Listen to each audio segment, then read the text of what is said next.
Hello, beautiful people. Welcome back to our channel. Yesterday, the social media aide to the presidency, reacted to so many things going on in Nigeria. She began by mentioning what the late Phillip Effiong said about Biafra agitation, saying never again Biafra and Biafra is no more. So all those was a subtle message for those agitating for Biafra that they should forget it.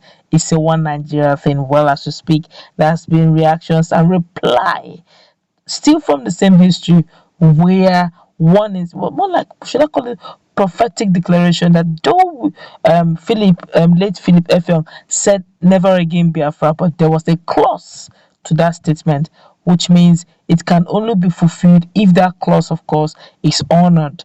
But before we go to the newspaper to find out the clause in history that the same person Lauretta Onochie quoted also made it also in history that Biafran agitators has also brought out. We'd like you to subscribe to our channel by clicking on the red subscribe button.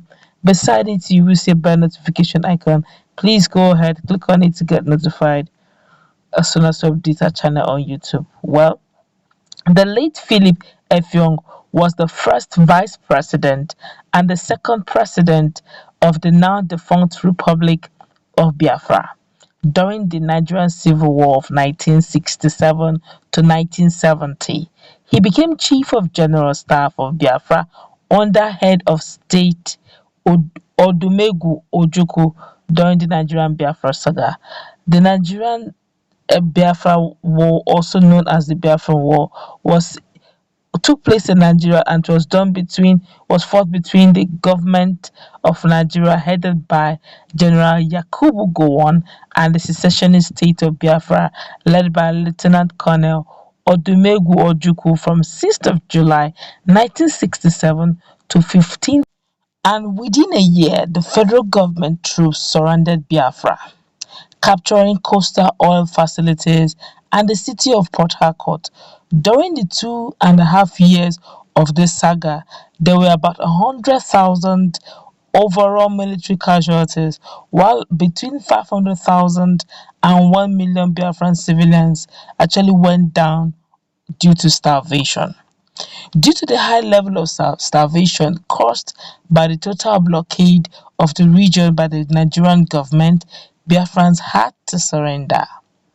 When Biafrans surrendered to the Nigerian Federal Military, Philip Effiong gave a power message, he gave power words, saying that the surrendered Biafrans should be treated well, so that their children will not rise and fight again. These are his words before Effiong died. Whoa. And as we all know, his prophecy is now being seen more like a prophecy now. As we all know, his prophecy are coming to pass because at the current rate now, things are going. Biafrans are trying every possible way to gain freedom, and by the help of Nnamdi Kanu, who happened to be the leader of the indigenous people of Biafra IPOB and Eastern Security Network created by him, ESN, codenamed ESN, things are beginning to move faster than one thinks. Many are assuming that the unknown gunmen and those unknown so many are thinking that many attacks are being done by the unknown government, and those unknown government are believed to be IPOB and ESM members. Well, this is actually alleged. Some persons are saying it is so. I do not know though.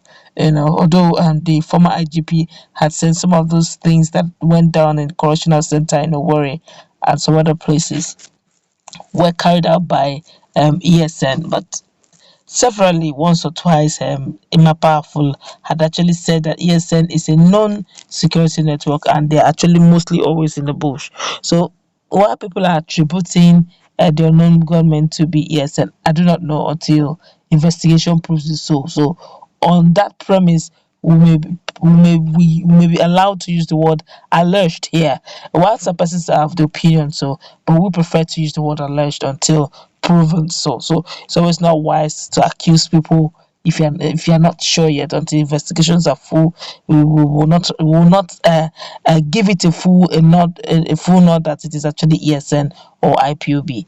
But let's continue anyway. They said they are fighting back because of what Biafrans suffered in the hands of the Nigerian government during the civil saga. Well, as it is now, this whole thing began when on the Lauretta Onochie, the media persons, social media person to the presidency, brought out history saying the late Phillip Effiong had given them the mandate, given Nigeria the mandate that never again Biafra, meaning that no matter what happens, Biafra is dead and buried. The forefathers who started the Biafra struggle had actually handed over Biafra to Nigeria for that reason.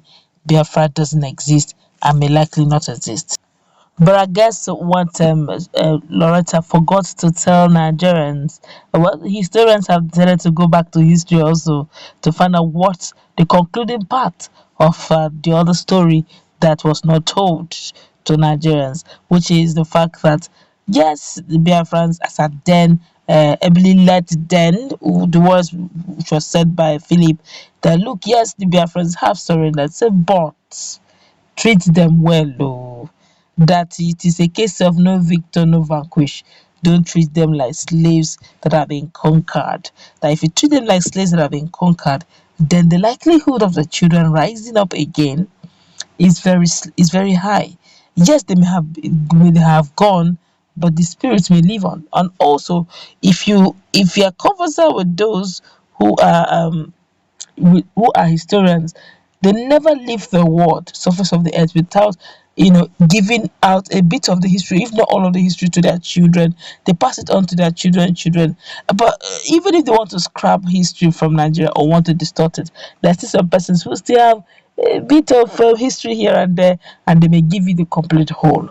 But as it is now, I keep saying this, the fact that this southeastern region has been visibly marginalized. When they say they are marginalized, some people say, "What do you mean marginalized?" They are not marginalized. They occupy some positions as well. They are also in Aso Rock, like when Senator Yinaya mentioned mentioned the lack of inadequate presence or representation of Ndi Igbos in Aso Rock.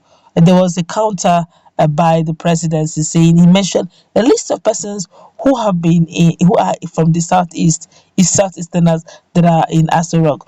But the question is not if they are in Aso Rock or if they are in position, but the question is, are they in key positions? These are things that Nigeria is multi-faceted, multicultural, multilingual, and multi-ethnical. Multi-ethnic groups are embedded in Nigeria. For well representation of each ethnic group, let each group at least be represented in key positions. That way they will feel involved. But in as much as you keep saying, okay, you do not want these guys to occupy any key position because you are scared that they may want to secede out, they will eventually want to secede out if you definitely ignore them. Well, I guess that's we're going to wrap it up. You have heard the full part of the history that was given in quarter measures. I won't call it half measures now. You have seen the clause and why maybe for some reasons it was actually deliberately removed or oversight, but eventually it is not the full. If you do not want them to agitate, definitely make them include them in every affair of the governing of the country. Let's meet in that conversation. What's a take on that powerful words made by the late Effiong, Philip Effiong?